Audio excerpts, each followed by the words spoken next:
What's up, Roto-Viz?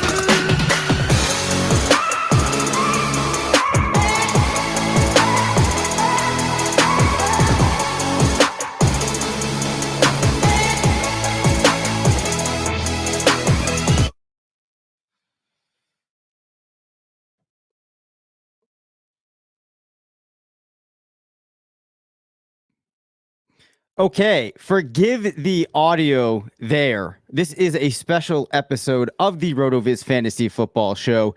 You may have got some feedback there, but this is live. We're doing something special here, reacting to the NFL draft. Did not realize that I had the stream open, but we're going to forget about that. It's an important night. I am Dave Cabin, one of the co-owners here at RotoViz, joined by Curtis Patrick, another one of the owners here at RotoViz. We also have Nathan Powell of the Dynasty Tradecast. We have Travis May, who has the top 100 rookie series coming out post-draft, is the host of the College to Canton podcast. He has a rookie poll mock coming up on Twitter, and he was once hospitalized by hot sauce, he informed me. So I think we have a great cast here tonight to start talking about this NFL draft. Hey, Curtis, why don't we just high level take a step back? How amazing has this draft been so far? What are you thinking? I mean, I was tweeting out at the onset of the draft. I mean, it was literally playing out like a super flex fantasy draft. I mean, in the first 5-6 picks, like it was just amazing. Like I really can't remember the beginning of an NFL draft being so exciting. I mean, every player, there's enough intrigue at that third spot with what the 49ers were going to do. And then they veer from the Mac Jones pick, which was, the popular belief for like a month until a couple of days ago. And just from there, it's just been so much fun. We've had some huge trades. We've had intra-division trades. I mean, we've had a flurry of wide receivers. We've seen multiple first-round running backs. We've had the highest drafted tight end in NFL history. I mean, there was a lot of buildup for a lot of ways. I mean, the last year was a hard year for many people for many different reasons. And I think looking to the 2021 season as something more than just football, it signifies, the country coming back together, watching live events together. You see all the people in Cleveland gathered there, vaccinated. There's just a lot of positivity.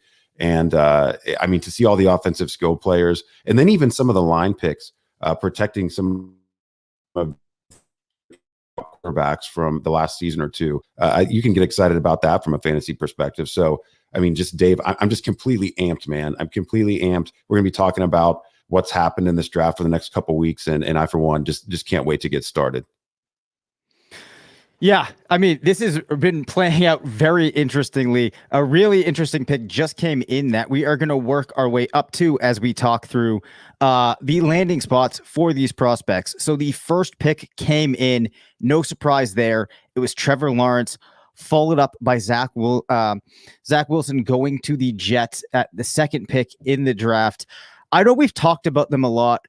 Why don't we very quickly take a step back? We don't even have to go through the comps on these ones, I don't think. But let's start with you, Nathan. Any initial gut reaction now that we have confirmed that those truly are the first two picks to start the draft? So the main reaction as far as Trevor Lawrence is that he's going into a situation that it's not barren, and we'll evolve into how not barren it is. But pre-draft, it was DJ Chark, Laviska Shenault, and Marvin Jones. That's not a bad wide receiver core to start your NFL career with. And they have NFL draft capital to invest in weapons around him and also a defense to build around him. So it's one of those things I don't have to sell you on why you should like Trevor Lawrence, but the Jaguars, with their draft capital and with their drafting, are putting together a team, and their free agency or even trades, they're putting together a team that should be successful and that should help the dynasty value of one Trevor Lawrence. Awesome. Yeah, Travis, I see you nodding your head. Anything to add there? Yeah, absolutely. I mean, even coming in, we knew that he had some weapons to play around with there, and who knows, he might have Tim Tebow as a tight end here soon. So that obviously that would shoot his ADP through the roof just by adding Tim Tebow, right? So that's definitely a thing. But no, I think I'm super excited. And looking at Trevor Lawrence, we knew for years this was going to be it. This was going to be his draft. And to see him go number 1 overall was not a surprise. 3 years with 90th percentile plus passing efficiency numbers and some sneaky mobility, I guess, to overuse draft terms that are really lame to begin with. But yeah, so I'm really excited about his future, and it is an instant quarterback 1 in just about any kind of format. Awesome. Now let's just turn our attention quickly to the Jets pick. Jets, not the most well-run organization. I know I personally did not have Wilson as my number 2. What do you make of him going to New York? And from a fantasy lens, give us what your take would be there. For me? Yeah. Sticking with me, 2 in a row. Okay. 2 in a row. Zach Wilson. I actually was running the RotoViz Dynasty handle tonight, and I was curious everyone's thoughts kind of right away. Okay, so who has the best fantasy outlook out of the quarterbacks taken? Just looking at the top 4 quarterbacks that were taken tonight, and Zach Wilson was pulling a solid 5 or 6% of people voting him as the top option. And I think those were just accidental misclicks because anytime a quarterback goes to the Jets, his career is automatically over, and we know this. So I'm really not excited about this. He's immediately the quarterback 5, given his landing spot and weapons around him, and just any faith in the opportunity and the situation there is just not great. I mean, okay, Jamison Crowder, okay, Corey Davis, I'm maybe a little bitter because he left my Titans, but it's not like he's got a bunch of good things to work with. So hopefully they continue to build things around him, but he already had the competition questions, and he already had multiple questions about his profile outside of just his raw arm strength, I guess.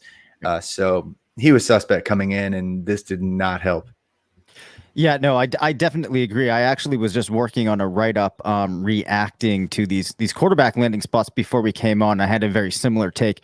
Any other thoughts that we might have on him? Nathan, how about you? I think that Travis's QB5 take is an interesting one because I don't really see how you can take Mac Jones in a Patriots offense that has Jacoby Myers, N'Keal Harry, and the tight ends they invested in the free agency, Hunter Henry and Johnny Smith. I haven't seen enough from Bill Belichick outside of the Tom Brady experience that I'm confident in him building a team around a quarterback, or I'm confident in him using a quarterback. And so it may be a very small squabble, but there's no chance I would ever take Mac Jones over Zach Wilson with the difference in draft capital and with my lack of confidence in Bill Belichick. No, that's Nathan, fair. Nathan, I 100% agree with you, actually. I think my quarterback rankings may be unchanged. I mean, we're working our way through, these top 5 guys. There's only one debate I have, and it's going to be at 2 and 3. Wilson was my 4 coming in, and I think he stays there. He at least wins. I think he wins tiebreakers on the skill position players that are there in New York. I know Travis, compared to other situations in the NFL, the Jets aren't super rosy. I would still prefer what they have versus what New England is rolling out there at the skill positions. And at least Wilson adds something with his feet. He can score rushing touchdowns. We've seen that. I mean, he can really rack them up. And I think he's a threat to rush for a couple hundred yards a year. That's going to raise some interceptions for him. I just think the ceiling's much higher, whereas Mac Jones, you really have to thread the needle to be a real fantasy asset as a pure pocket passer only. We're just not seeing that profile be fantasy relevant above kind of that low end QB1 range now. So we're putting more need to think either one of you guys are the ones that any of us are excited about taking in our next super flex rookie draft, other than just maybe having a value hit later on if they slide. I'm not hearing anybody say in QB4 for Wilson. So I think we found some alignment there as a group. Yep. Just have to pop in here for 1 second and let everybody that's listening to this on the podcast tomorrow know I will not be doing much editing. So if you hear any skipping, you're just gonna have to deal with it for this one. We will be hitting upon all of these players in the next couple of weeks. So if anything, super important gets clipped out, thanks to Curtis's terrible internet from living out on about 100 acres of of Woods. We'll just have to deal with it. But I do want to keep things moving off of those passers. Let's get into Trey Lance going to San Francisco with the 3rd pick. That was the initial splash that kind of got this draft really going. I personally feel pretty good about this landing spot. I'd like to pull up Sims or comps for him, but actually with him playing outside of the big leagues in college football, we don't have that. So, Nathan, let's start with you on this one. Do you agree with me that this is actually a pretty exciting development? Yeah, I think this is a huge development for Trey Lance at the 3rd pick with the 49ers. That the only way that Justin Fields wasn't going to be the QB2 was if Trey Lance landed in San Francisco, and that has happened. San Francisco has Deebo Samuel, Brandon Ayuk, George Kittle, a nice stable of weapons going on to where, they did invest a lot to get to this number 3 pick. And that was honestly the part that I was most confused about with the Mac Jones rumors, that them getting from 12 to 3, it cost them 3 first-round picks. And that just didn't make sense to get such a low ceiling play in Mac Jones. They go after Trey Lance, and I think that's a high ceiling play. And this is a guy that can be a long-term, QB1 for the 49ers and a top 10, top 12-ish NFL quarterback.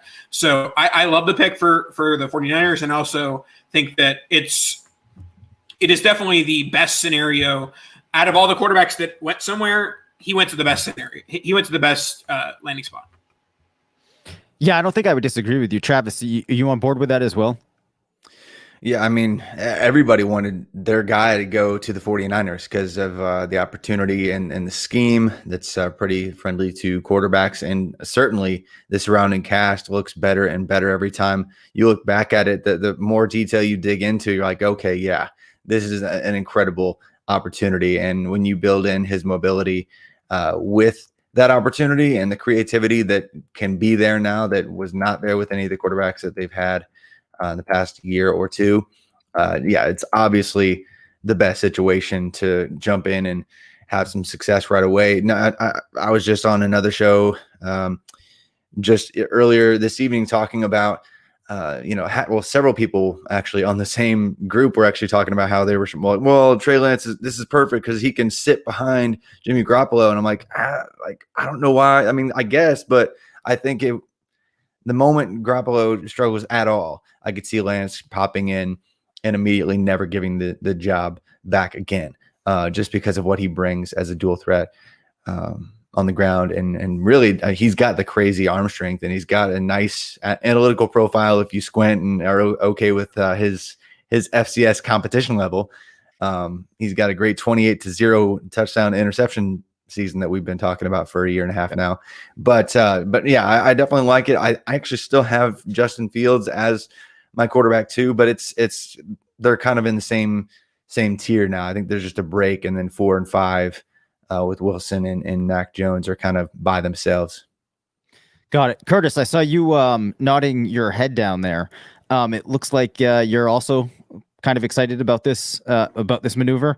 And the one thing that I do want to say, I guess, before I actually let Curtis have a chance to pop in here, is that if I'm thinking about Jimmy Garoppolo in the context of the 49ers, he's not the type of player that we've seen really do a whole lot in terms of actual game situations to push this team forward. Whereas it feels like, if you're the Niners, you made this pick to get your guy in Lance. You're looking for a playmaker that you can bring in there and really make a difference. So I'm definitely not expecting that we see Garoppolo open the season. And then you take the comments from the team's head coach, it's some very strange commentary, and you put that in there, and I'm just kind of feeling better about Lance's prospects. But Curtis, it looks like you want to get in here. Yeah, and I'm gonna turn my camera off while I'm talking. Okay. Hopefully, we don't get the gobbledygook here. But yeah, I mean, for drop out of the top 10, like this just reeks of what happened to Deshaun Watson a few years ago. It feels exactly the same to me. He had a sterling profile. He's a winner in college. He was a highly recruited player out of high school, dating all the way back. And it's just really a head scratcher for me that so many teams who needed quarterback in the top 10 were willing to pass on him. Like that's the biggest, I guess, warning sign for me. And I'm kind of where Nathan is, where it's like I could almost Lance over Justin Fields for fantasy at this point because he hits the absolute top landing spot in San Francisco, and then you just wonder like what is there not like about Justin Fields? Like even Detroit, like Jared Goff's not their future. Like I mean, these teams that needed quarterback more than anything were willing to pass on Justin Fields for defensive perimeter players. And cornerback's important in this league, and you can never have too many. But it's not quarterback, it's not edge, it's not left tackle. So like that's like just like the NFL context of team not believing in Fields in the top 10 in a quarterback rich draft like this. That's what it really gives me some pause. So it's gonna take a day or two for this to really sink in. Lance certainly enters the tier. Fields and Lawrence for over QB1. I mean, I think you still have to like Lawrence there, but now I can see a scenario where Lance actually becomes the overall QB1 for fantasy in this class. And I'm not sure I've seen that unless he gets a specific landing spot. Got it. All right. Seeing as we've been talking a lot about the quarterbacks here, let's just round things out before we pop back to Atlanta picking Kyle Pitts at 4 and just quickly get the thoughts of the group on Mac Jones. We talked, I think, a little bit about this as a group before we actually came on air, with Nathan saying that he does not trust Bill Belichick to use Mac Jones correctly, I believe was the quote. Do I have that correct, sir? Not used correctly, more so to develop. Like, okay. I think that if you're taking Mac Jones in like the top 8 or 9 of Superflex drafts right now, it's because you have a trust in Bill Belichick. And I don't currently have that trust because he's been incompetent with getting weapons outside of like a Randy Moss trade 12 years ago. So yeah, I just have some trust issues with what the Patriots are doing. And there is like, I feel like, a 30 to 50% chance that like Belichick doesn't know what he's doing outside of having Brady with him. Wow. So I am sitting here in New Hampshire as you say that, and I'm worried that just via proxy of that coming through my headphones, somebody's going to come and bring me to jail. Travis or Curtis, do either of you have some strong thoughts in response to that? Travis, what do you think? Oh, and Nathan, were you actually staring at the Patriots helmet behind Dave as you said that? Because, oh man, I feel like that's a just personal attack right there. But no, I think there's certainly some evidence that might be the case. But you got to hope that the scheme that they have in place helps Mac Jones's lack of perfect arm strength. And what he can do downfield as a passer, maybe. And maybe he has, he might not have the best weapons, but maybe they just set him up to have some schematic success. But I understand the concerns there. I just think he's a better prospect than a lot of people give him credit for, especially with his final season being incredible, like a 98th percentile passing efficiency season. Even without the mobility, it was incredible. 5 400-yard passing games. Alabama's history only has 10 of those. I'm not going to doubt Mac Jones's ability, especially a guy going mid first round. The difference in that capital to pick 10 or whatever it is not super significant if we're just talking, hit rates and everything. So I'm not too worried about it. I will say one thing. I don't necessarily love Mac Jones as a player, but I am going to end up with a lot more Mac Jones as a Patriot at 15 than I would have if Mac Jones was a Niner at 3. Like, I'm going to like his value in that 10 to 12 range. If he was a Niner at 3, he would be in the 4 to 6 range. Right there with you, man. Yep. Curtis, you got any strong thoughts on Mac Jones? Yeah. I mean, it's hard for me to fade Travis's, I guess, rosy take of his profile.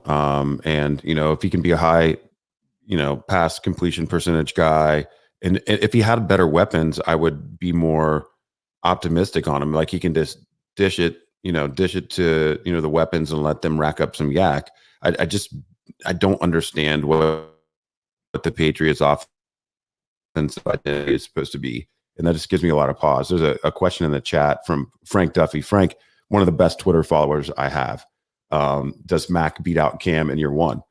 Does Mac year one? I mean, I think that the Patriots be competitive this year, with or without Cam Newton. So that's kind of a difficult question, but I'm going to say that that Cam actually starts the season, and it's a little bit of experience. The Patriots haven't been a team that's been very quick to turn large roles over to rookies over Belichick's tenure, which has been several decades, and we got a pretty good sample size on that now. Even when they drafted Garoppolo, and there were rumors of Brady, kind of being on that decline, he just continued to sit despite how good he looked in the preseason and in spot starting the suspension year. So I think forward to. Yeah, it seems like I might have missed the last piece of that. Curtis, you mind just saying that again? The last piece there. Yeah, I think Mac Jones will hold the clipboard all year. I think it's Cam Newton's job in 2021. Okay, got it. Yeah, I mean, that should definitely be interesting to see how it plays out. My expectation is that Cam likely starts the year. I'm not going to say, though, that I think it's permanent that he holds on to that. I really would not be shocked around week 6 we start to see the transition. That, though, takes us through the quarterbacks. Now, what I really want to get into is some of these players at the receiver and running back position, but we got to start with the tight end going the highest that we've ever seen.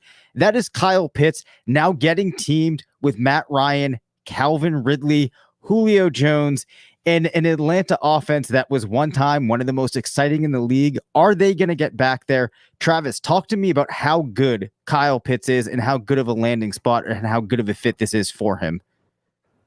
Yeah, I think we've been talking about Kyle Pitts for months now as like a generational tight end. And so I'd say people are probably tired of hearing that, but it's still true today. We're talking about a guy who, was peaking this past fall at age 21-ish, even under that, I guess, for part of the season, with like a 32% dominator rating, taking up almost a third of the receiving offense for the Florida Gators, which is, like double what normally counts as a tight end breakout in college. Like college tight ends, people don't understand. College tight ends just aren't very productive, especially early on. And Kyle Pitts defied that production arc and was like, hey, man, I'm kind of like a wide receiver / tight end / just amazing, phenomenal freak. He's got, that freak score around the 99th percentile athletically. And then he also has a great production profile. And then he's got perfect draft capital going in the top 5 picks. And then he goes to a system with the Atlanta Falcons. They're bringing in my dude, Arthur Smith from the Titans, former tight ends coach who loves using tight ends quite a bit. And in fact, no other team, than the Titans actually ran more 12 personnel last year. That is 1 running back, 2 wide receivers, 2 tight ends. And basically 50% of the time or even more, he actually had 2 tight ends on the field. He loves using his tight ends. In fact, I think over 130 targets went to tight ends for the Titans last year. However, the problem is when you really break it down, you realize, oh crap, no tight end actually individually saw more than 70 targets on the Titans last year. So yes, he has multiple tight ends on the field. Yes, he's obsessed with building them into the progression. But does he change his usage and actually put all those targets onto one tight end when they still have Hayden Hurst there, when they still have, 2 really good wide receivers there in Calvin Ridley and Julio Jones? And so what does it look like when, 250 plus targets are going to go to those top 2 wide receivers, and the guy who is, he's going to share some snaps with the tight end position had like 90 targets last year? Are all those just going to disappear? It's kind of like, it's hard to just immediately project that he's going to come in and take all the work. But when you invest that kind of capital, you have to assume that there's going to be a pretty early opportunity for Kyle Pitts. And with an offensive coordinator that loves using the tight ends as much as Arthur Smith does, there is a path to early production for Kyle Pitts, and I'm really excited about it. Yeah, I think you made a lot of good points there, because I haven't heard people talking about the fact that you're still going to have Hurst there, the way that Arthur Smith has deployed those 2 tight ends. Nathan, we know how great of a prospect he is. We've talked about some of the highlights. if I asked you to spin me a narrative as to why people should be less excited about Kyle Pitts than they are, would you have anything to present me with? My primary thing to present you with would be he's a tight end. And tight ends have an incredibly low hit rate. And even when they do hit, they aren't as valuable as running backs and wide receivers in comparison from a dynasty perspective. And so that's really the way to spin, not valuing Kyle Pitts as a top 5, top 6, overall super flex rookie asset. But I think he's fine. I think that my main beef with the Kyle Pitts pick is that the Falcons were in perfect position to reset. They had an opportunity to reset the franchise, trade Matt Ryan, dump Julio Jones, and basically create a new team. But they decided, let's try and continue this, mediocre build with Kyle Pitts.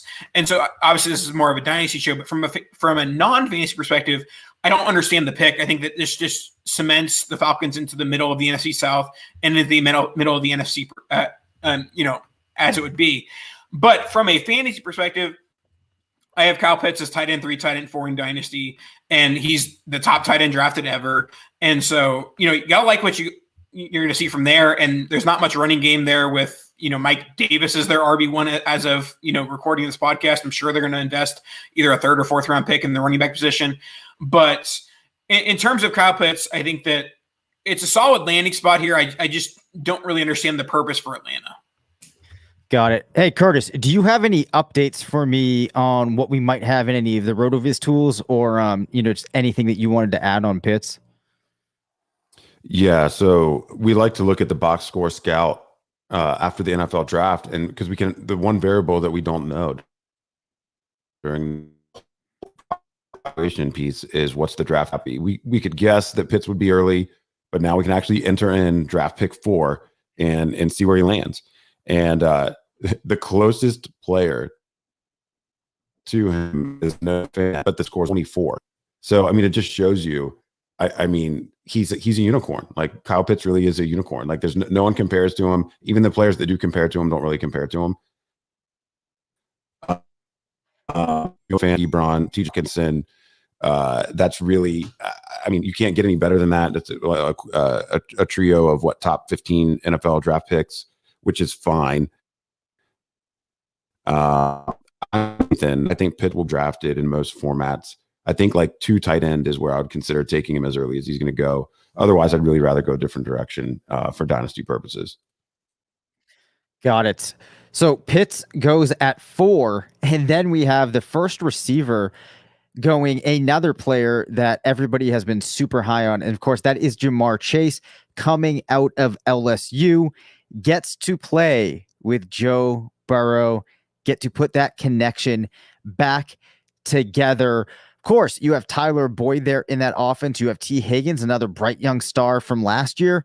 What do we do now with this offense? Nathan, talk to me about how good of a landing spot this may be for Chase. And then if this really does cause concerns for the receivers in that group, and if this really now has to pull Higgins down in everyone's mind in terms of his value. Yeah, this has been my biggest concern from the Bengals all offseason. I'm a huge Higgins guy. He was one of my top rated rookies last year and a guy who I've drafted in several dynasty leagues. But there's no two ways about drafting Jamar Chase at 5 hurts T. Higgins' dynasty value. And so, yes, the Bengals are going to have one of the this is a poor man's version of what we saw in Dallas last year, where the rich get richer with a targets perspective. Last year, that Dallas had Amari Cooper, Michael Gallup, and they added CeeDee Lamb. And now the Bengals have Tyler Boyd and T. Higgins, and they add Jamar Chase. And so you're really adding on a team that has a lot of weaknesses, they're adding to something that isn't a weakness, which is the wide receiver position. Now, will the Bengals be a better team long-term because they drafted Jamar Chase? Probably. But I will say that they're filling a hole that wasn't really there. But what I am saying here is that the T. Higgins, it does decrease his long-term upside. It does decrease his short-term upside. And I think Chase is fine. Chase is going to be, a low-end wide receiver 1, high-end wide receiver 2. Higgins is where I'm a little bit worried about the target distribution once Chase, ends up developing. But I still think both are very solid and both top 24 dynasty wide receivers. Got it. Curtis, what do you have to add in there for us? Yeah, so I think I'm going to pose a question here. I mean, everyone knows that's been listening to our show, Dave, and that has, been in and out of the Dynasty Command Center chat. I looked at my Devy rankings over the years. Like Chase was a smash, right? So it's really about, is his value right in Dynasty? So I'm looking at the RotoViz Triflex Dynasty Startup ADP. And Jamar Chase entering tonight had a wide receiver 7 overall positional ADP. So landing in Cincy with the other receivers there. I want to ask Nathan first because I really enjoyed his take. Wide receiver 7 overall. Personally, I think it's too high. I really like he's going in front of Stephon Diggs there. He's going in front of Calvin Ridley there. Like I understand the value piece, but he's going in front of like players that will win you leagues that are also prime age or younger right now. And I just don't know how I feel about it in that offense. So maybe start with Nathan and then, Dave or Travis, wide receiver 7. How do you feel about that? Yeah, wide receiver 7 seems a bit expensive for a couple of reasons. Because T. Higgins still exists. T. Higgins is still one of the best young wide receivers in the NFL. But also something that you have to take into account with any Bengals wide receiver or any Bengals player, Joe Burrow is still recovering from major knee surgery. And the value of Jamar Chase, the value of T. Higgins kind of rests on Joe Burrow and his ability to recover from this major knee injury. So, yes, we've come a long way medically in that most likely Joe Burrow will be fine. But I think that a lot of the valuations around the Bengals offense, particularly Jamar Chase, particularly Joe Burrow, especially if you're considering Jamar Chase the wide receiver 7, that is basically saying, I'm not worried about Joe Burrow's knee at all. And I am. So I wouldn't draft Jamar Chase at wide receiver 7. I would draft him at 102 in a 1 QB dynasty startup. One QB dynasty rookie draft. But I wouldn't draft him wide receiver 7 in a startup.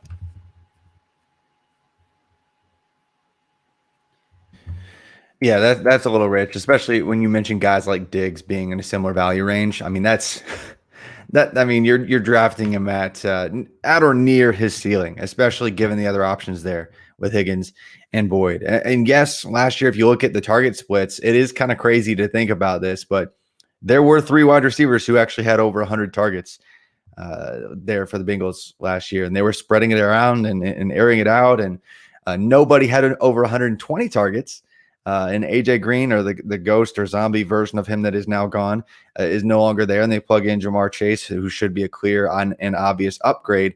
But does anybody actually pull more than 120 targets out of the 3? I'm not really sure. And so because of that, target distribution ambiguity, I just can't really go all in on Chase like I'd want to, given how much I love him as a prospect. So can I just float this out there, right? In comparison to a player like CeeDee Lamb, who's in an offense where you have Michael Gallup, you also have Amari Cooper, and that's a really tough situation to be in. If we're thinking about Lamb in his context, and we're thinking about the context of Chase, who I think it's kind of interesting. Like, is it fair of me to say that in Chase's offense, we all now would assume that he is by and large the best player? Whereas if you're thinking about Lamb, it's not so clear cut. Like, I'm just trying to think of how analogous those situations are. Yeah, Dave, I think that's great, because I was going to interject and actually say Cincy is basically the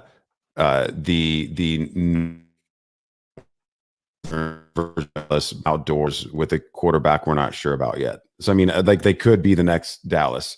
They really could, and I don't think it's presumptuous to say Chase is the legitimate, best weapon there. He should be the alpha of the passing game. It's not that Higgins or Boyd aren't nice talents, and I think they're both good at what they need to do within the context of the offense. But Chase should be the alpha. I think that he will be the alpha in Dallas. Just the chemistry that he displayed with Dak right out of the gate, despite really not getting a traditional offseason last year. He seems to be a perfect fit for Dak. Gets to play indoors. And the Dallas team, they look set to be like an NFL league leading scoring offense, or maybe even perhaps a record setting offense. They really were, they were just liquid magma hot last year. It was nuts. So yeah, I think it's very similar. The slight difference for me with CD is now we've at least seen it. We saw it for a month with Dak, and we saw what that looked like. With Jamar Chase, we don't know. I mean, we saw it in college, to be fair. So that's more information than we had on CD and Dak last year at this time.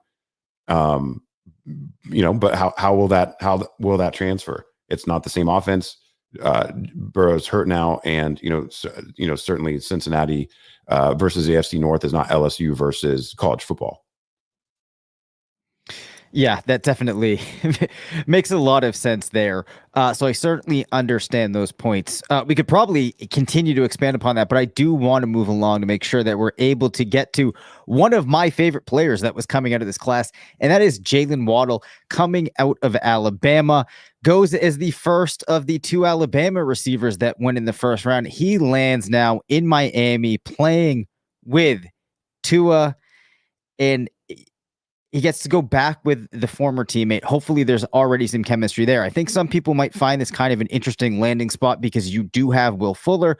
There might be some overlap between skill sets. Obviously, both very speedy players. Travis, let's start with you on this one.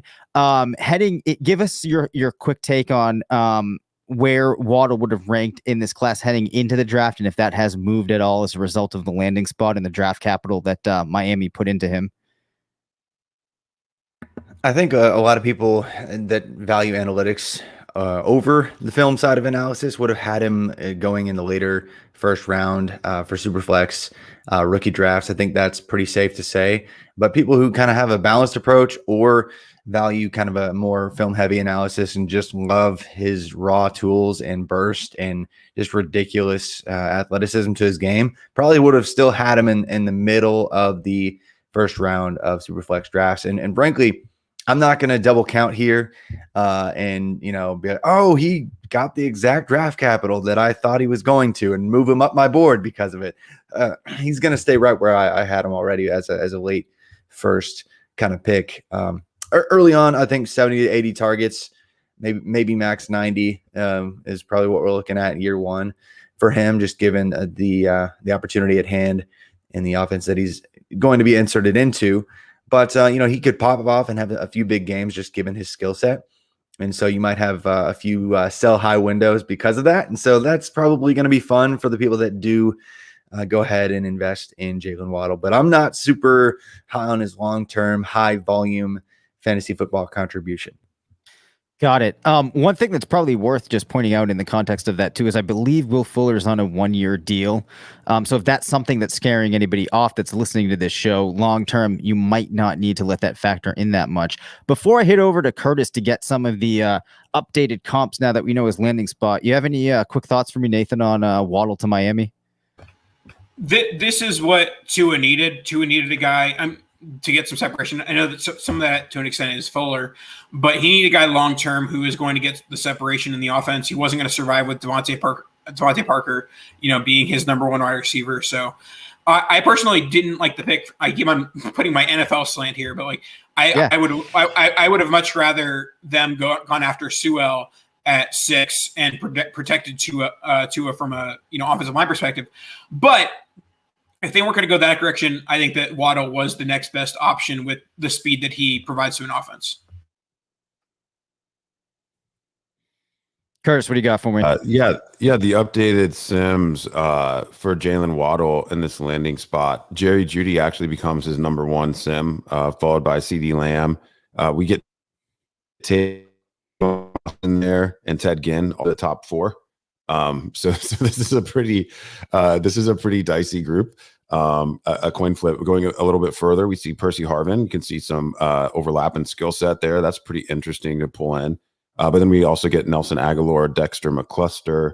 I think that the Sims say there's a wide range of outcomes, despite the high draft capital here. It's an athletic guy with a dicey production profile. That's what we get, and that's a profile that we aren't exactly certain how that's going to translate to the NFL. But I do think him and Will Fuller, even in year 1, can be complementary players. Like Fuller primarily is an intermediate and deep threat, And I think Waddle can be a threat at all three levels and is a better, yak weapon than Fuller. And so I do think that they're complementary players.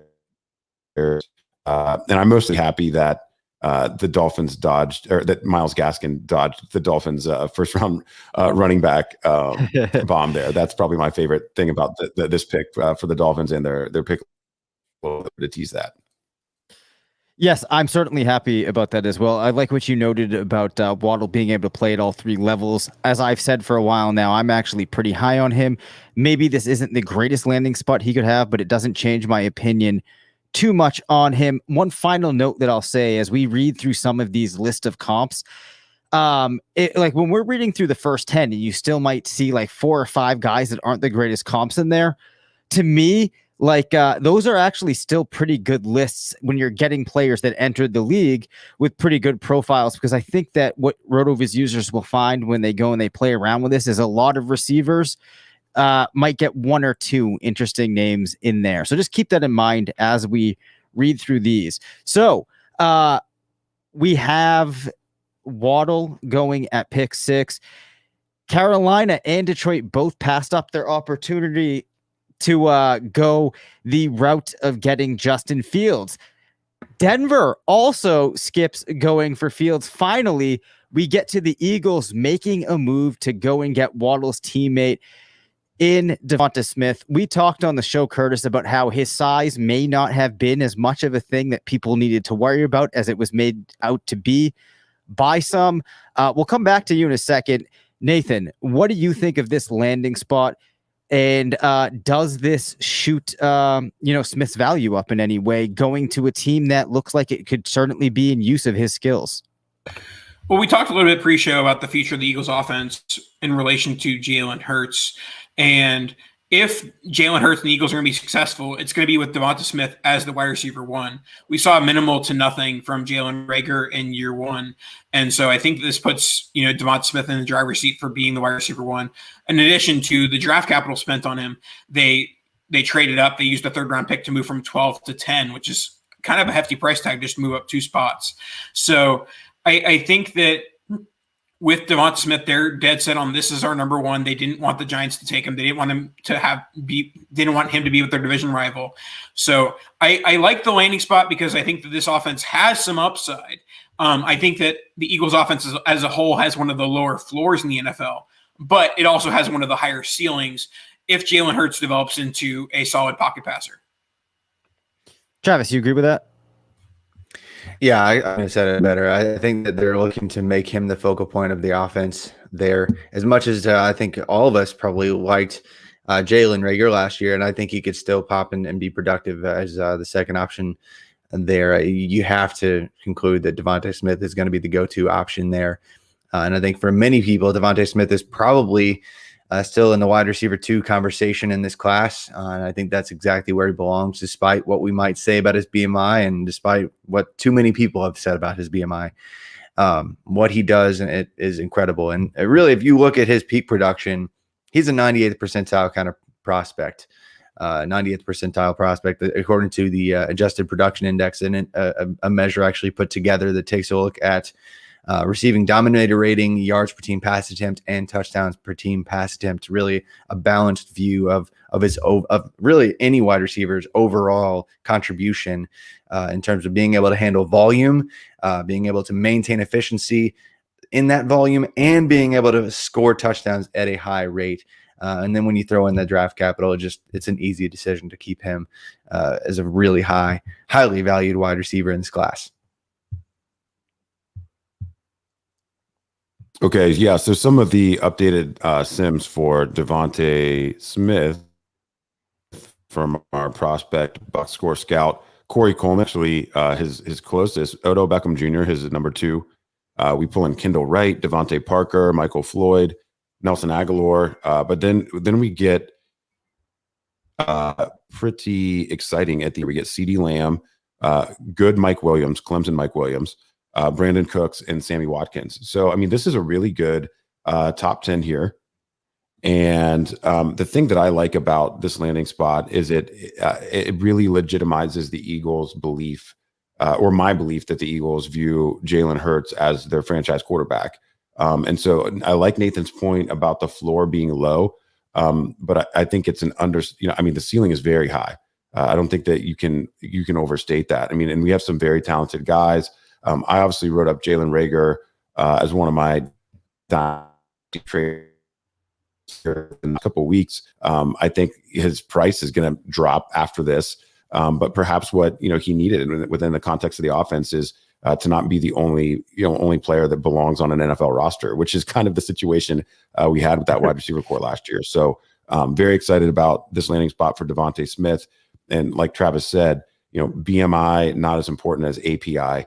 I prefer those 3 letters here when we're evaluating Devonta. Oh, I like that. There's a quotable. Yeah, I like that. Yeah, that's nice.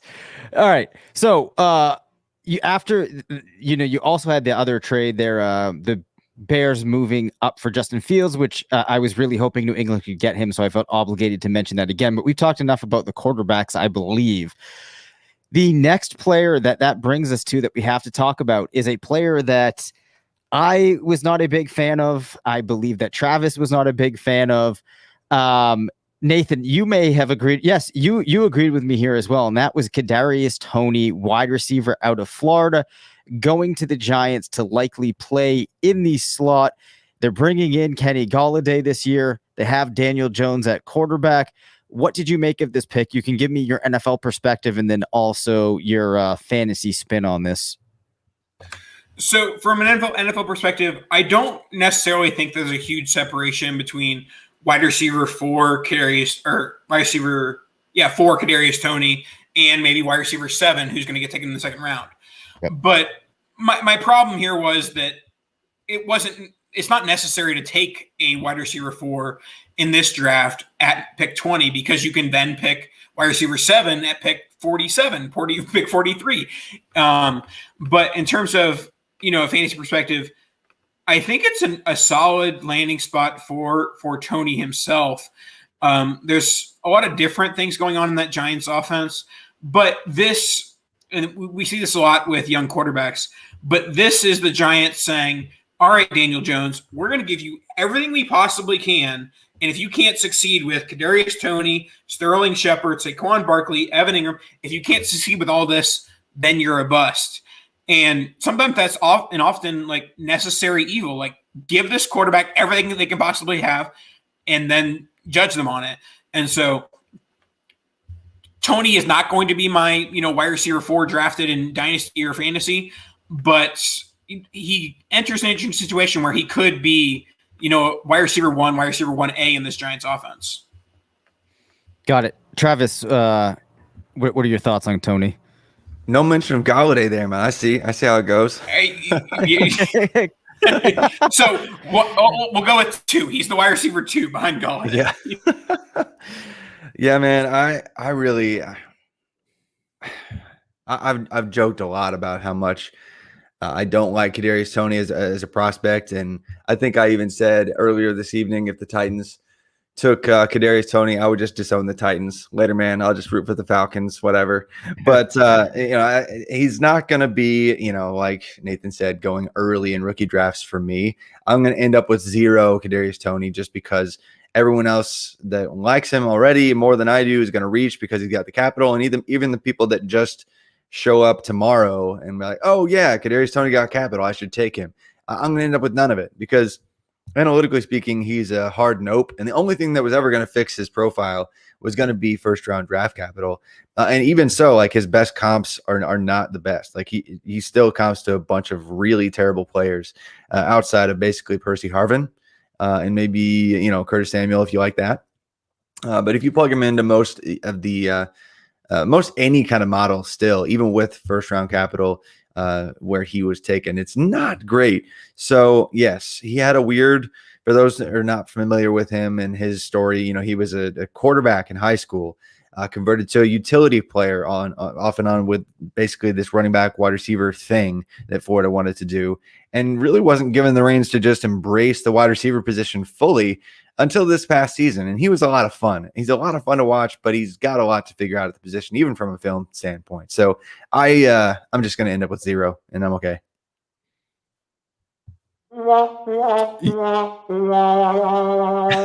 That's all I have to say about Tony. Dave's been waiting to use that like all night. He was yes. waiting for the Kadarius Tony breakdown. So Travis actually did hit a couple of these sims from the RotoViz prospect box score scout.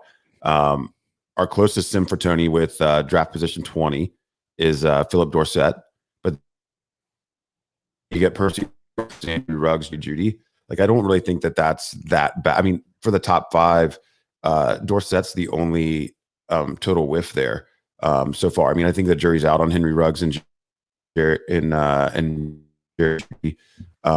When you look really directly at the profile, I didn't really appreciate how close of a production and athletic profile he has to Curtis Samuel. So I think, that's the potential ceiling, but I do think he's more raw, and he isn't as accomplished even like as a runner on some of those plays as what Samuel was. Like, Samuel was like legitimately a hybrid back / receiver in that Meyer offense early in the career before he started focusing a little bit more on the, kind of the move receiver stuff.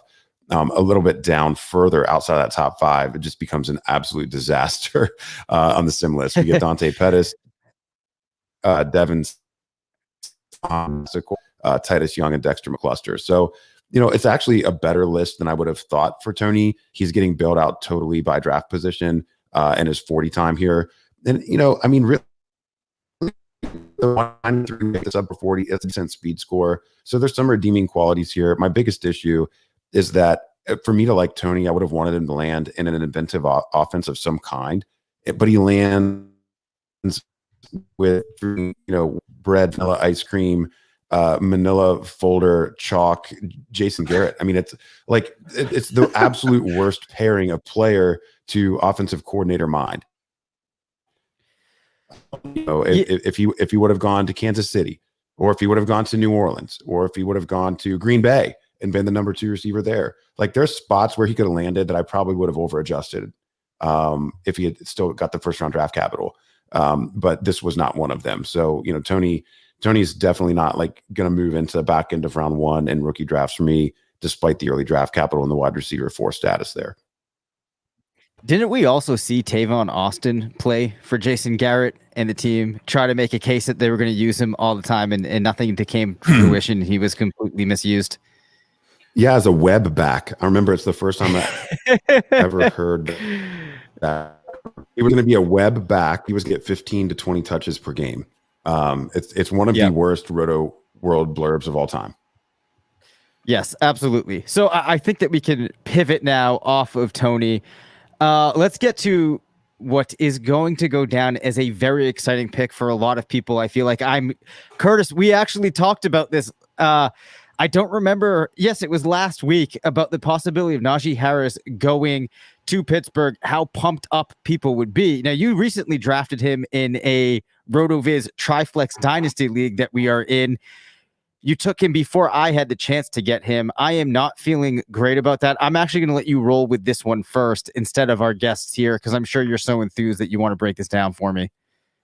Yeah, what's pretty cool, actually, Naji Harris, and then the next player we're going to talk about here in a minute, player like the 4th round of that startup.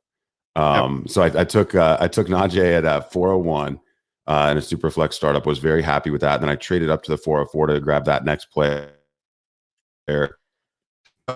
Landing in Pittsburgh, we've seen that Mike Tomlin and the handful of OCs that we've seen there over the years have not been afraid to use a true bell cow every down back. So I mean, I think that's a good thing. Ben prefers it, doesn't like the subs coming in and out. Ben Roethlisberger will throw to his running backs. That's good. We know Najee's underrated there, or perhaps became properly rated by the end of the process for his receiver. Pittsburgh needs to fix the line. So I hope they lost Villanueva to division rival Baltimore. I think that's a problem for them. They're going to need to address the line here on day 2, possibly, or find some veterans. But just in general, I mean, I'm a big fan of Naji's talent, and you like to see him land with the team that at least will use a true alpha back. So yeah, great. You love to see the round 1 draft capital. You love to see him land on a team that should be able to score some points. And maybe he's the missing piece. Maybe he's the lone missing piece of the Steelers returning to AFC North greatness. Who knows? Nice. Nathan, you on board with Curtis's thoughts there? Is there any chance that you have a bit more of a pessimistic spin on this? I'm not. I have been very much on explain it to me like I'm 5. I don't understand why the Steelers have been considered a good landing spot for running backs over the last couple of years. Obviously, last year it was James Conner is on a 1-year deal. And then entering this year, they have literally nothing at the running back position. That is literally the only plus from the Steelers as far as why they're a good landing spot point of view. They have a 39-year-old quarterback who has been on and off either terrible or okay, and they don't have long-term prospects as far as Mason Rudolph. They just signed to a 1-year extension. Naji Harris is good. He's a guy who I'm still going to be taking in the top 7 of rookie Superflex drafts. But I don't buy into the Steelers being a good long-term landing spot. It might be okay, but I think that Ben Roethlisberger and his arm dying and that impacting the role of Naji Harris is well within the range of outcomes. Okay, so I want Curtis to make sure that we get the updates from the box score scout. Well, Travis gives us where he lands on this one. Sure. Yeah, I definitely like Najee Harris. I think most people do. I still remember having conversations about Najee Harris, I don't know, 6 years ago. I think he first committed to Alabama back in seriously 2015, and everyone already crowned him like the top running back prospect that year. And so as a Devy fantasy football nerd, like I was talking about this guy seriously 6 years ago. And so it's really cool to see him finally make it. And wow, he's seriously the running back that we thought he could be. He takes on this huge workload, fills out his receiving profile in a way that we didn't know was possible. And he's the first running back taken in the draft. And he goes to an opportunity that on paper, there's like no one else there, like you mentioned, Nathan, to compete. But, last year, take this for what you will. But, according to Pro Football Focus, he was like, that was like a 31st ranked offensive line last year. And then they lose one of their starting tackles on top of that. And so, yeah, there are some things I'm definitely worried about because he's going to go from having like just a free 2.5 to 3 yards on every single stinking carry behind that Alabama offensive line to a situation where he's now playing for the worst, or maybe like a bottom 5 offensive line in the league. So he's not going to have giant runways, and he's going to have to use every bit of that 230-pound frame to just add some yards after contact a lot, because he's not going to be the efficient playmaker we want him to be in that offense. So I still like at least 1 or 2 running backs, maybe over Najee Harris this year, which feels weird to say. Got it. Curtis, can you jump in here for us? Yes, his updated Sims from the prospect box score scout with a draft position of 24. Number 1 Sim becomes Doug Martin. I think that we can say that's mostly a positive. Interestingly enough, former Steelers fantasy great Rashad Mendenhall is his number 2. DeAndre Swift, Kerryon Johnson, David Wilson, Jonathan Stewart, Ben Tate, Cam Akers, Eddie Lacy. Kind of round out that group. So I think that's an interesting group. I mean, we have some pretty solid hits. We have some disappointments. I think a spectrum of Ben Tate to Jonathan Stewart. I mean, actually, those 2 names are pretty interesting as like a range of outcomes because Tate had some effective fantasies. He had some fantasy success. It was very short lived. Stewart hung around for a long time, and I think it's safe to say, I think most of us would agree, had D'Angelo Williams not been there, I mean, Stewart could have been RB1. He just never, they split that role for so long in Carolina there. So I really don't mind that. I mean, I think this is a fine list for Najee, lots of the heavier back with, pulled. And I think the one thing that we like from him versus anyone else on his list is nearly double the final season receptions of anyone else on this list. Only Rashad Mendenhall came close. Nobody reception final college season on this list. Najee had 43, of course. Yeah, I like that. I love that tool. That's one of my favorite ones. I go to the box score scout all the time, but I also mess around with the running back and wide receiver lab, prospect lab too, just because that builds in. I mean, you can build out like 9 variables and look at a player's profile from so many different angles. And no matter how you build it, Derrick Henry actually pops up quite often as one of his best comps. And I know people are going to talk about him not being quite as big, but he's a better receiver. So I think if you can add some value there, that's going to be a huge plus. And, you know, other big body guys like that had successful windows, even like Jeremy Hill shows up there, like even Beanie Wells. If you guys remember that dude, Yep. Rashad Penny's also on there. So it's, yeah, you know, that's not great, but yeah, maybe we'll see. We'll see. Maybe he bounces back. Probably not. But yeah, there's so many fun tools to mess around with RotoViz. But man, Naji Harris is still. It's not definitely an imperfect landing spot. I'll just say that. It's kind of like I want to get excited about the opportunity, but there's just a but there. Yeah, I completely agree with that because as Nathan was talking about earlier, I think that the cachet that the Pittsburgh running back situation has in comparison to that stretch where we saw it felt like anybody that was going to get placed back there was going to be able to prosper. I don't know if that's the same team anymore, and I think that's probably less likely that it is. Nathan, did you have one more thing you wanted to add there? I may have seen you looking like you wanted to jump in. Are you good? Nope. No? You're good? All right, so that can bring us to a pick that I can see it on Curtis's face. He cannot wait to talk about this. We also actually got a question in the chat, and I believe this player would be the answer, or the player that to that question is going to get brought up here, and that was which player already on a team lost the most value. That is going to be James Robinson for sure, because Travis Etienne goes to the Jaguars at pick 25. Curtis, I can see a smile on your face. I'm going to let you have the floor first. Yeah. I was frantically scrolling my Twitter feed to pull up my dynasty trade of trading away James Robinson a few weeks ago. It was one I got a lot of flack for the price point that I took, but this is exactly what you feared.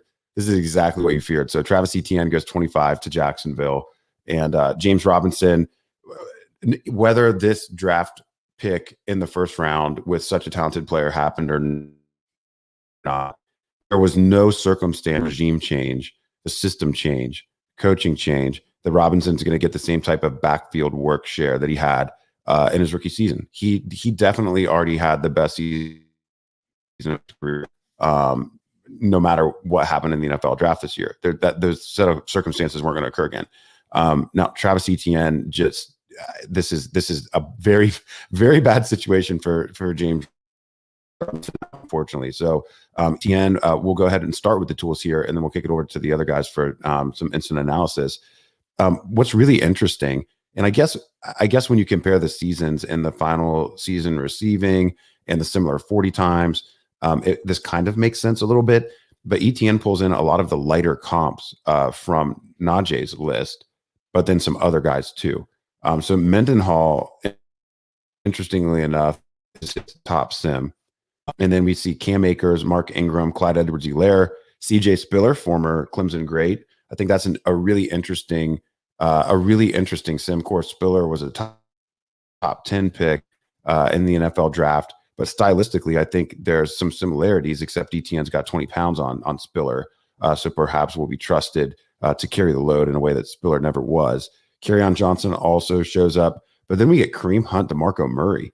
I mean, those are some interesting names there in terms of players who have really popped in fantasy in a very big way, like league winners. So I think this is a great list for Etienne, and Urban Meyer is going to run the ball. That's what he's done his whole career. His version of the spread is not the prominent, air raid kind of bastardized spread mesh, heavy mesh concept stuff that is taking over the NFL. Urban Meyer is a run first to set up the yak. And lots of movement around the backfield, lots of different players touching the ball, but he likes to run the ball. And this is a great landing spot for Etienne, great system for him. Yeah, I've talked about it a lot. The strong profile that Etienne has when you cut at it from a variety of different lenses. And we had talked about, and hopefully people took that advice, there were so many reasons to be leery of James Robinson. So Travis Etienne is in there. Travis, I'm going to go to you first here, seeing as you guys share the same first name. What do you think of this maneuver by the Jags? Well, obviously, they went against their brand and got a guy who is not a Jag at all in Travis Etienne, and plus he's got the name swag going on, so that's a plus too. He's obviously going to be a slam dunk and is clearly the running back one in this class now, given the landing spot. But it's going to be a lot of fun. He's going to have a lot of space to work with, I think, given the threat of Trevor Lawrence and the weapons that they already have there. I've seen some really funny blurbs already from what they're saying about how they're going to deploy their running backs, just out of respect for the other guys. I already saw something about, like, using James Robinson and Carlos Hyde and then having Travis Etienne as a third down back. That's just hilarious. Like, Travis Etienne had one of the best size speed scores in all of this pro day season this spring, showing up heavier than a lot of people thought he would be, at like 5'10-ish, 215 pounds, and then still getting around a 4.4. That's incredible, especially in a year where we actually saw a bunch of slow times. I know people talk about pro day 40s and adjusting that, but even when you do that, this is just a slow class. And so Etienne proved that he's got that size, speed. He has final season receiving yard market share around 14%. He's got some great comps already, and goes to an offense that's really looking like it's going to be a high flying offense. And I hate it because I'm a Titans fan. So I hate rooting for Travis Etienne, but if I'm going to get a Jags jersey, it's going to be that one. Got it.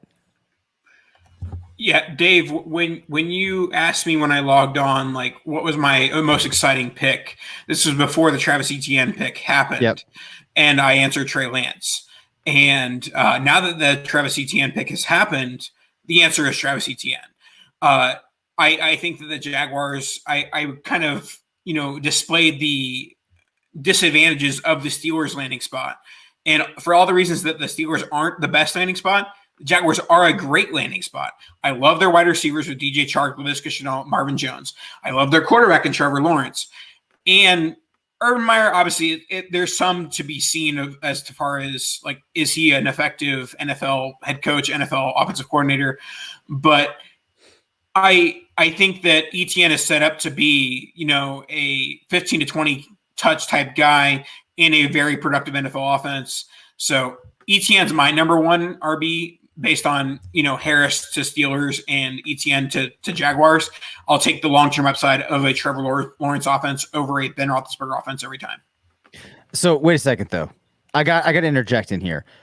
Am I to surmise, given this, that you trust the competency of Urban Meyer more than you do the competency of Bill Belichick? Because that's what I'm gathering from our conversations tonight. No. If Urban Meyer had Mac Jones at quarterback, I wouldn't be as confident as I am as Urban Meyer has Trevor Lawrence. All right. Curtis, it looked like you wanted to pop in with something. Yeah, so I dug up this trade, and so listen, I mean, we're breaking down the draft here, but this is also an opportunity. I knew this was coming. This is absolutely ridiculous. Yeah, it is ridiculous. Listen, this is why we put out content, because we want people to make these types of moves, because this is the most obvious thing. You can see this from 20 miles away. You trade running backs when they accrue in Dynasty, like, it's just the most obvious thing. And so I was able to trade, just like 60 days ago, when the team signed Carlos Hyde, and everyone presumed that, okay, well, Hyde this previous relationship, so the Jags are out on running back. They're done. I sent James Robinson plus 212, received Jalen Reagor plus 108. Then I used 108 on Jalen Waddle. So Jalen Waddle, Jalen Reagor, double power in exchange for James Robinson plus essentially a throw-in a 1 QB league. And so that's what you do.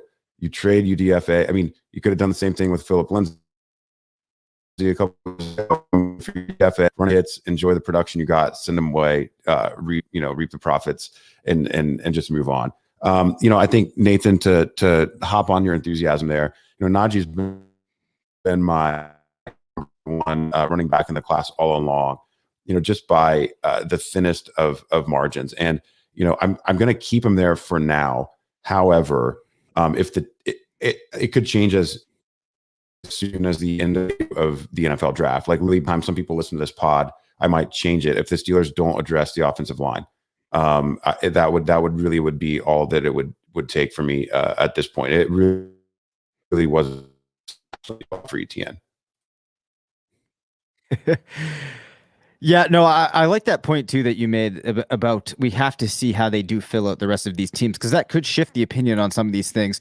Like you, Curtis, and we talked about this before, we were the two guys at RotoViz that were the highest on Harris, but I have been talking about how impressive I find Etienne's profile to be, and I do think that now we have a significant conversation, similar to the way that last year I was torn as to what to do with Jonathan Taylor and Clyde Edwards-Helaire post-draft. I'm going to have to think about this one for a while, because though I might like Harris a little bit more as a player, this now becomes a pretty compelling situation that you can, the situation for Etienne, you can assign a lot of positives to it.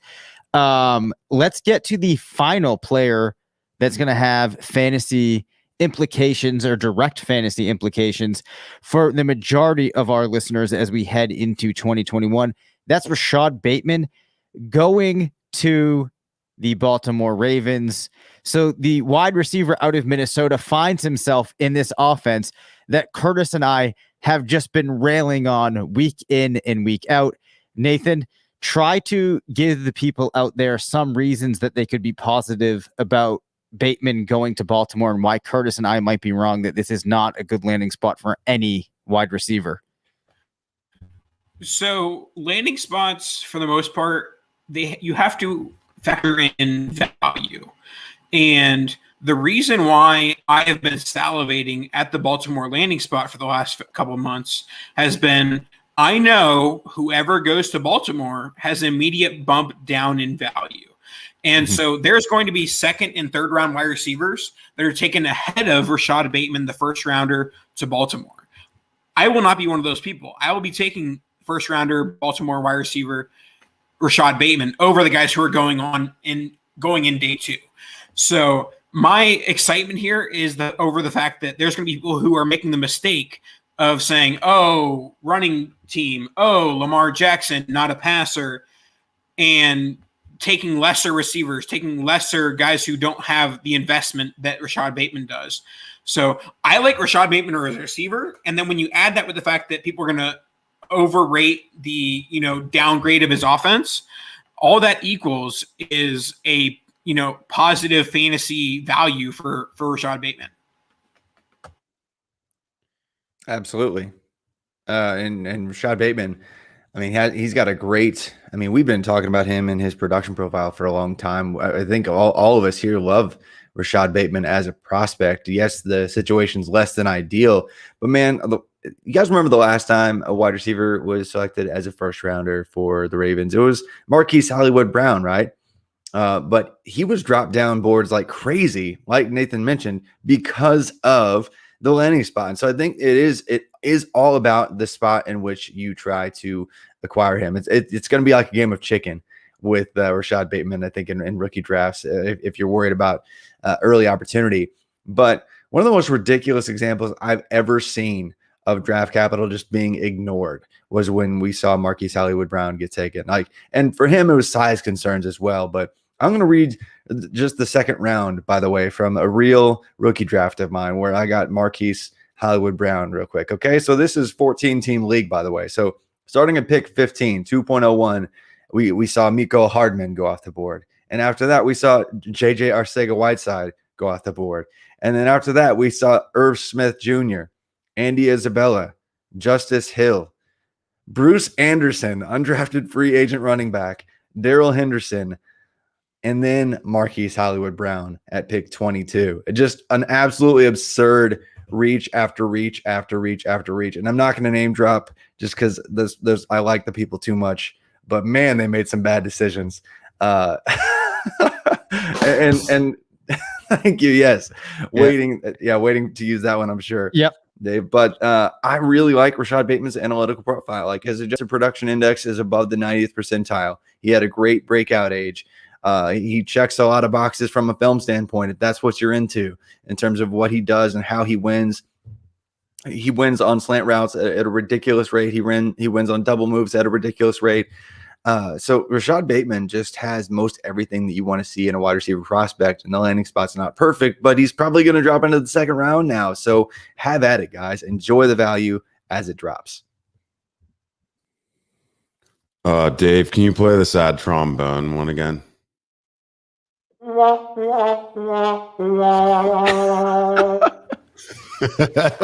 it'll never get old.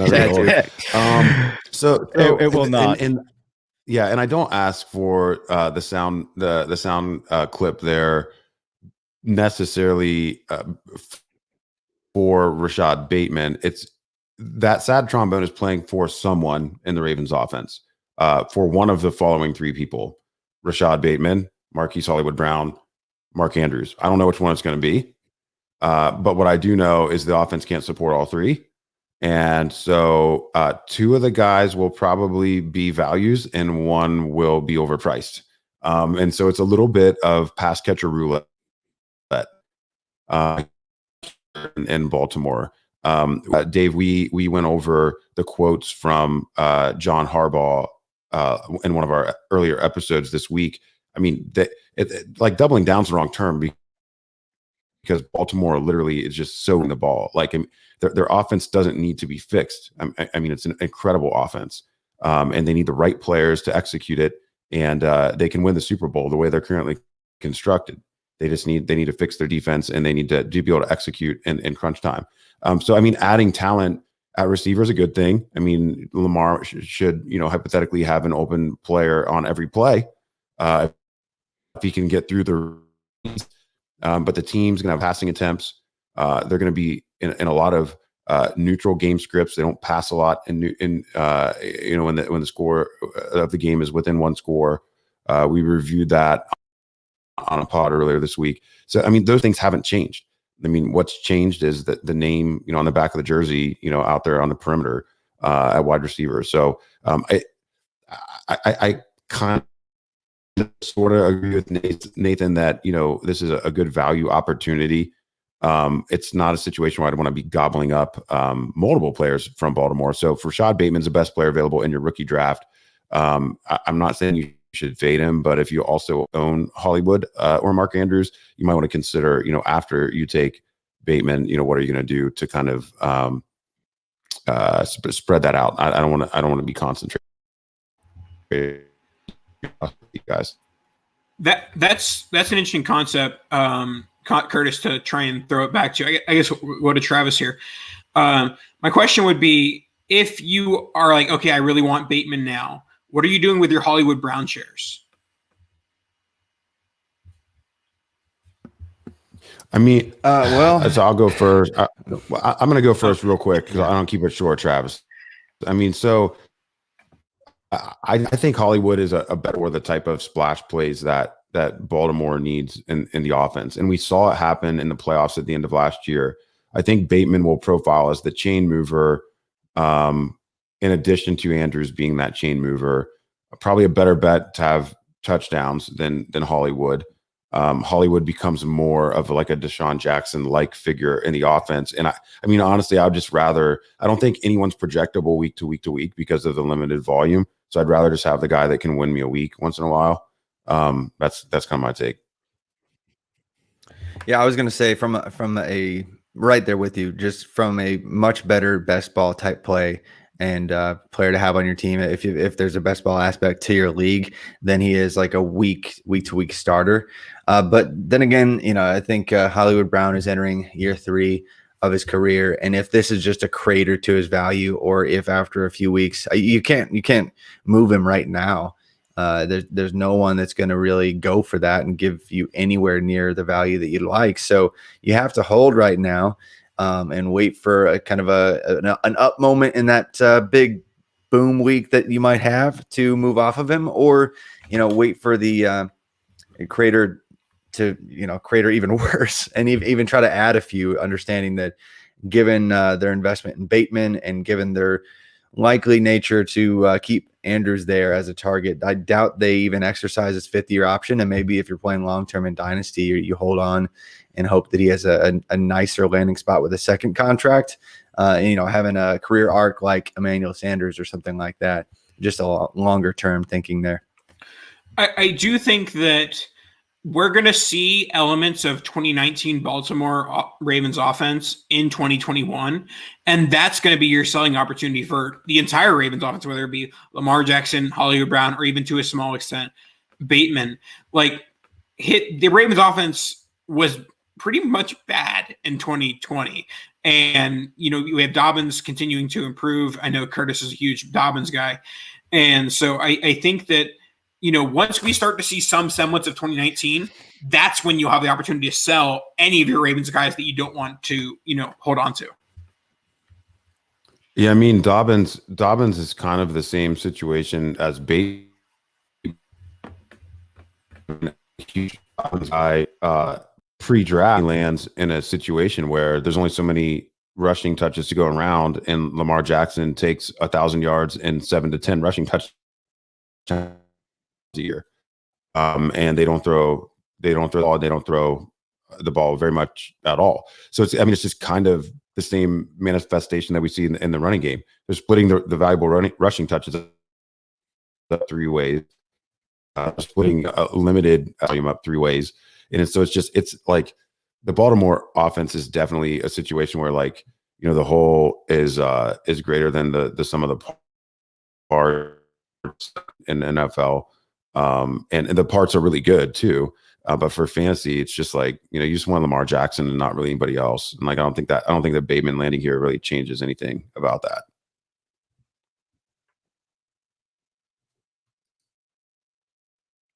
Anybody have any follow up on that, or if not, all right. So let's pivot off of there. So we have hit through all of the offensive players that we need to talk about. I will float this out there. If there was a defensive player that anybody felt was a particularly interesting pick that they wanted to talk about, we could go that way. If not, I do have a topic that I would like to pose, but it looks like Travis might have something for us. No.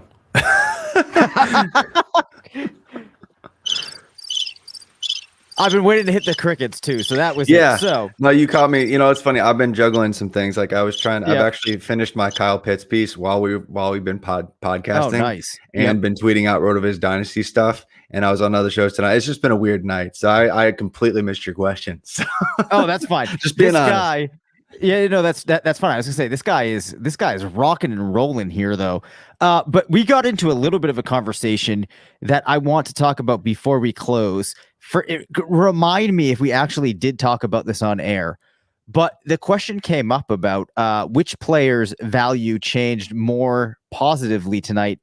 Jalen Hurts, by the function that the Eagles went out, got a receiver, didn't draft a quarterback, or did Trey Lance's value appreciate more given the fact that San Francisco took him? And I believe there was another element to that conversation we were having, but I don't remember that. So Nathan or Curtis, pop in here and just run with this. So my take on the situation was that Jalen Hurts' value rose more, but I would still prefer Trey Lance. So the fact that they traded up, didn't take Justin Fields, they took Devonta Smith to support Jalen Hurts, that's a positive. But there aren't many scenarios where I'm going to take a second round Jalen Hurts who hasn't proven to be an efficient passer over the long term quite yet, over a guy who's taken number 3 by Kyle Shanahan, who is an offensive coordinator, our head coach / offensive coordinator, has proven to be effective from a fantasy perspective. Plus, Deebo Samuel, Brandon Ayuk, George Kittle is much better than you can get from Devonta Smith and Jalen Reagor.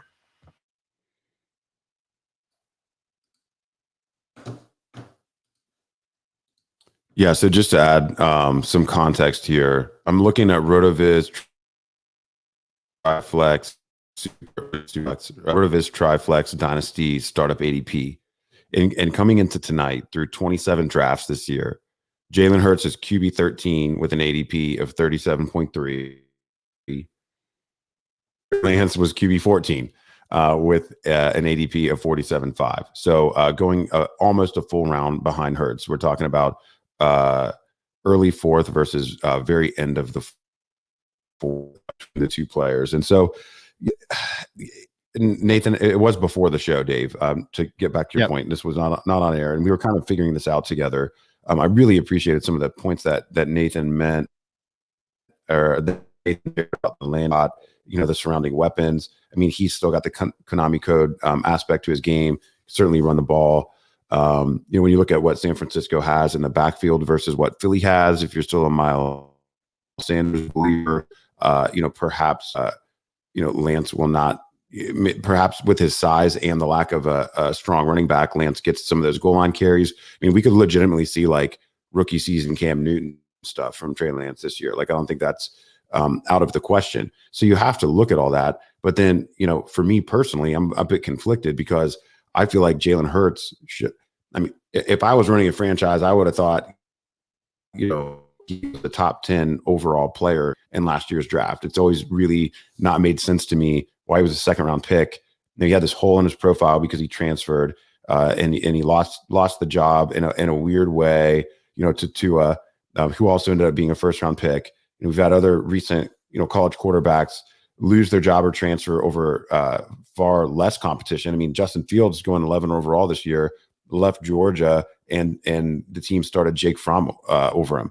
I mean, so that's way worse than Hurts leaving Alabama because of Tua, and then going and setting all kinds of records in Oklahoma, and having this unique quarterback profiles in college football history from a passing and rushing perspective. So that's the piece for me. It's like Jalen Hurts has done it at a high level. Trey Lance hasn't done it at a high level and hasn't done it very much. He hasn't played in over a year, very young.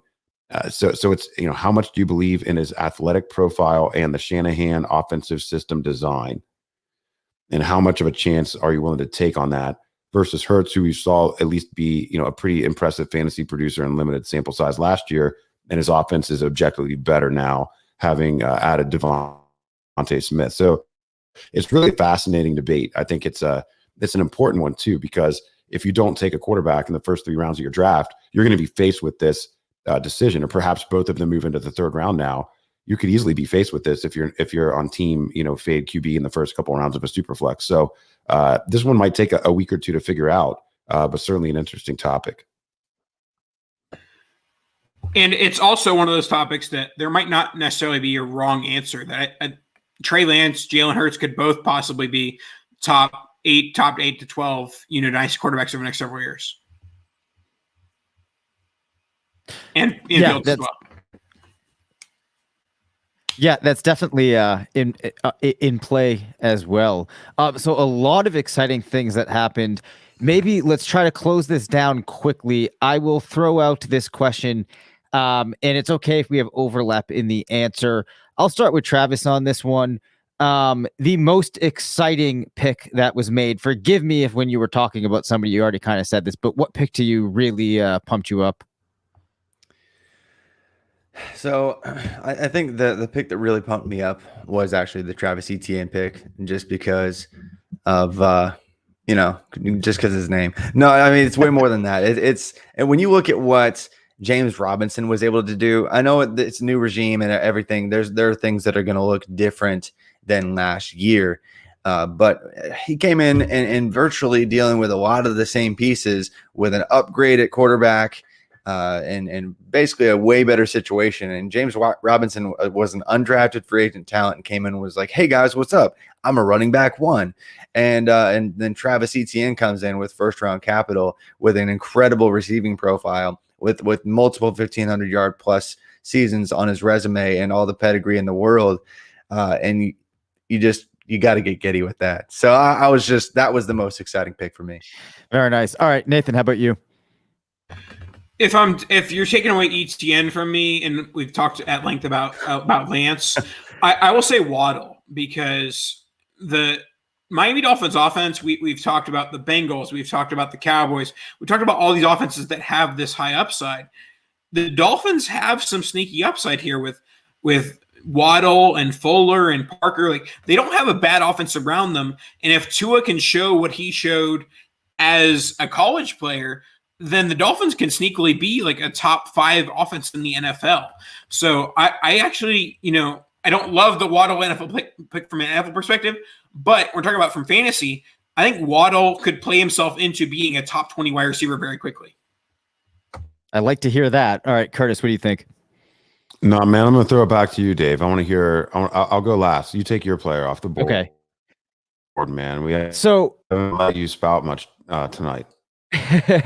That's all right. So I'm actually going to kind of go here with a bit maybe of a bold choice and actually say Jamar Chase going to Cincinnati to me is actually pretty exciting, because if Chase is as good as we think that he is, and Joe Burrow is as good as it looks like he's been at different points, and they have the connection that I think that they could have in the confines of an ascending offense, this could be a situation where he goes in, starts off hot, just gets tremendous volume, and just continues to build and build and build.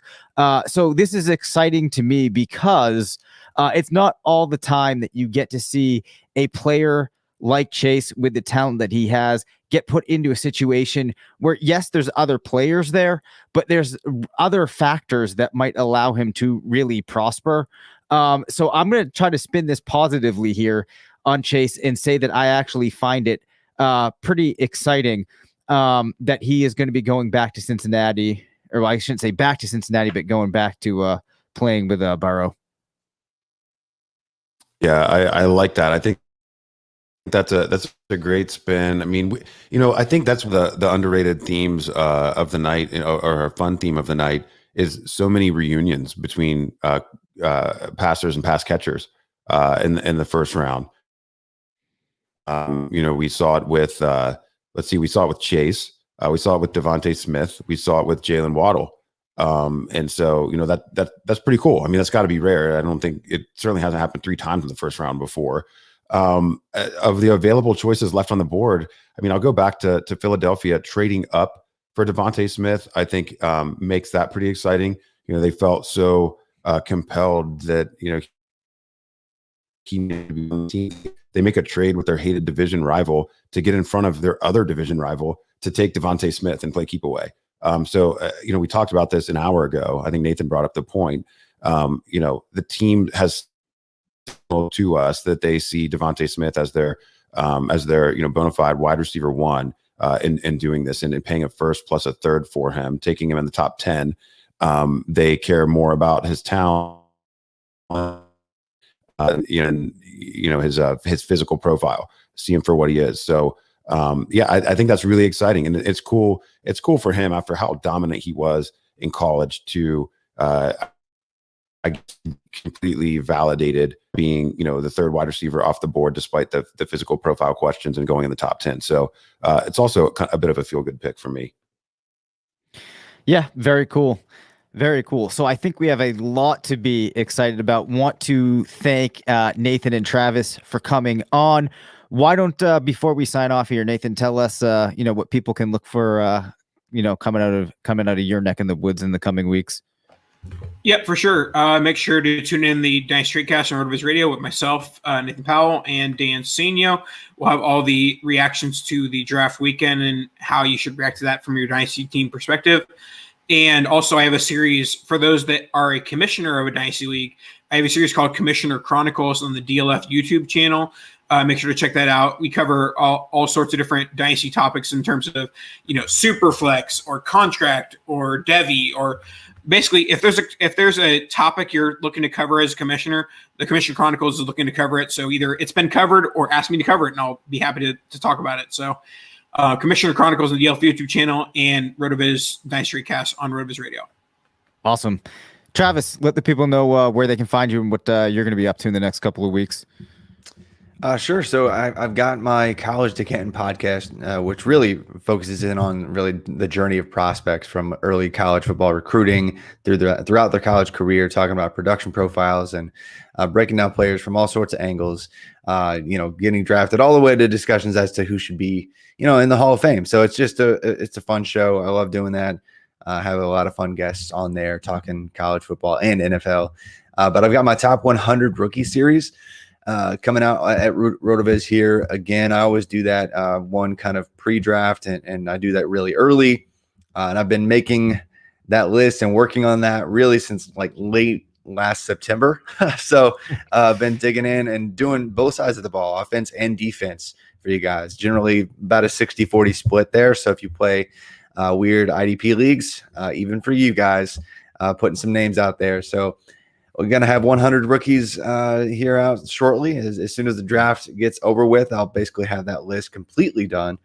And then, so that's always a huge project, but it's a lot of fun. So be looking for that here soon. Awesome. Yeah, that's all cool stuff that you guys have going on. Definitely recommend people check that out. Curtis, you and I are going to be pretty busy for sure over the next couple of weeks, and probably also in the next couple of days. Break down, some of the things that we also have going on at RotoViz quickly before we pop off here. Man, I'm so pumped. Like every single day of the dynasty year is the best day. I love this game so much, and when you have a gift like the NFL draft come, and just it makes it fresh and exciting and new again, and just reminds me, how much I love fantasy football. I love talking about it. Love cutting it up with some other talent players and analysts like this. It's been a lot of fun. In terms of specifics, tomorrow night, you and I and Travis and Sean and Blair will actually be going through our final rankings in the volume 3 of the RotoViz fantasy football rookie draft guide. It's going to be awesome. We're going to get that out in advance of anyone's rookie draft starting the first of the week. So we're going to do a little bit different this year. We're just going to release those rankings directly to everyone, probably on Sunday, maybe as early as tomorrow night. Sunday or Saturday night rather. If you're listening to this on Friday, it'd be tomorrow. Good luck keeping track of that timeline over the last 10 seconds. Anyway, inboxes probably. Yeah, I'm losing track of time. It's going to be in your inboxes either late Saturday night or Sunday. The rankings for 1 QB, super flex with tight end premium, or just tight end premium rankings and tiers along comments where those value spots have changed. So you have a chance to make some trades as well and just move around your rookie draft. So that'll be the first thing that we're really doing. I'm going to be continuing my dynasty trade targets. It's really been a huge smash over the last couple of weeks. I mean, you can tell people are really excited to play some dynasty this year. I mean, the readership's been through the roof in the comments. So just really appreciate everybody's support of our great site and all the work that all of our analysts are doing. And I got to leave a quick. Blair, Andrew, Sean Siegel, and Matt Spencer put out some really cool pieces on the site today that really paint some context around the running backs and the wide receivers in this class. And I know they're going to be tweaking that to adjust for the draft capital as well. So make sure you check out those 3 pieces. It's really going to make you feel smarter and more equipped to attack your rookie draft. Yeah, awesome stuff coming out today. Well, thanks again to everybody for tuning in, and to Nathan and Travis for hanging out with Curtis and I tonight. Thanks for listening to the RotoViz Fantasy Football Show.